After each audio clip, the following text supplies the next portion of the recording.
কন্যা। তো আজকে এত মানুষের ভিড়ে খুব ভালো লাগতেছে। এই অনুষ্ঠানটা অনেক সুন্দর করে আমাদের আমন্ত্রিত কাকু থেকে অনেক সুন্দর করে সমাপ্ত করতেছে। এই জিনিসটা দেখে সবথেকে বেশি ভালো লাগতেছে। আর মুখ্য বিষয় হচ্ছে আপনাদের সকলের প্রিয় নেত্রকোনার কন্যা। নেত্রকোনার কন্যার একজন গার্জিয়ান আছে, সেটা হচ্ছে আমাদের সকলের প্রিয় আমোদপুতি কাকু। আমোদপুতি কাকুর আমার পিছনে অনেকটা অবদান আছে, যেটা কখনো না করা যাবে না।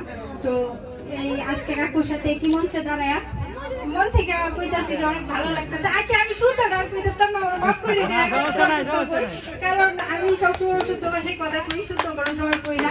তো আজকে অশুদ্ধ ভাষায় কথা করার চেষ্টা করতেছি। তা আমরা কিছু মনোরঞ্জন যদি মানুষ নেত্রকোনার কন্যা হিসাবে অশুদ্ধ ভাষাটাই আমি সবসময় নিজের মধ্যে ধারণ করি, এতে আমার খুব ভালো লাগে। আমি কমফোর্ট ফিল করি অশুদ্ধ ভাষায় কথা কইতে। আবার অনেকজনে এটা নিয়ে অনেক কিছু মনে করে, তো অনেক কিছু করেছি, আবার এটা তো কেউ কিছু মনে হয় না যে।